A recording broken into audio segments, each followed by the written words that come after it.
এটি হচ্ছে হযরত মুহাম্মদ সাল্লাল্লাহু আলাইহি ওয়াসাল্লামের জন্মভিটা। এখানেই মা আমিনার গর্ভে জন্ম নেন আখিরি নবী হযরত মুহাম্মদ সাল্লাল্লাহু আলাইহি ওয়াসাল্লাম।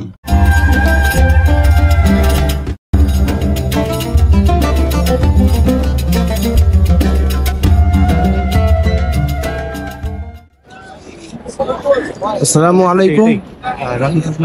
হেরেম শরীফের ঠিক সামনে থেকে সবাইকে স্বাগতম। আমি এই মুহূর্তে যাচ্ছি হেরেম শরীফের গা ঘেঁষে অবস্থিত হযরত মুহাম্মদ সাল্লাল্লাহু আলাইহি ওয়াসাল্লামের সেই স্মৃতি বিজড়িত তার বাড়িটি, যে বাড়িতে তিনি থাকতেন, তিনি অবস্থান করতেন। এই মুহূর্তে সেই বাড়িটি লাইব্রেরি হিসেবে ব্যবহার করা হয়েছে।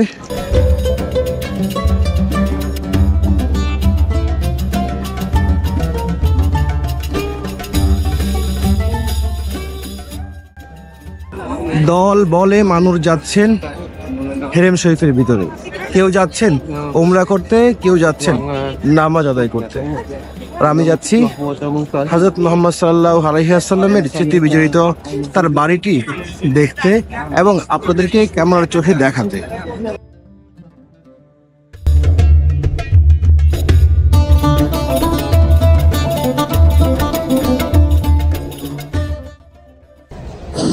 এটি হচ্ছে হুজুর পাক সাল্লাল্লাহু আলাইহি ওয়াসাল্লামের বাড়ি। এখানেই হযরত মুহাম্মদ সাল্লাল্লাহু আলাইহি ওয়াসাল্লাম জন্ম নিয়েছিলেন। এখানেই মা আমিনার কোল জোরে এসেছিল সেই অন্ধকার আইয়ামে জাহিলিয়াতের সময়ের আলোর পত্রিকা।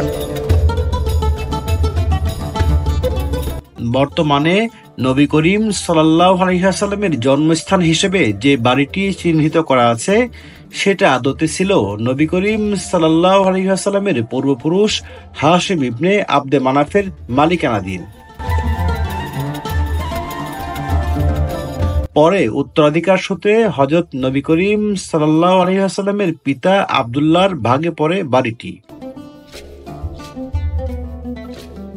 নির্ভরযোগ্য ঐতিহাসিকদের অনুসন্ধান ও বর্ণনা মতে এই ঘরেই হযরত নবী করিম সাল্লাল্লাহু আলাইহি ওয়াসাল্লামের জন্ম হয়। এমনকি হযরত খাদিজা রাদিয়াল্লাহু তাআলা আনহার সঙ্গে বিয়ের আগ পর্যন্ত এই ঘরেই বসবাস করতেন।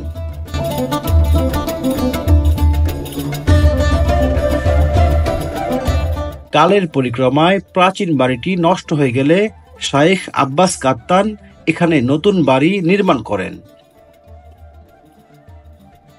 এবং তাতে মাকতাবায়ে মক্কা অর্থাৎ একটি পাবলিক লাইব্রেরি স্থাপন করেন। এখন অবশ্য লাইব্রেরিটি বন্ধ রয়েছে। বাড়িটি দেখতে প্রতিদিন প্রচুর মানুষ ভিড় জমায়।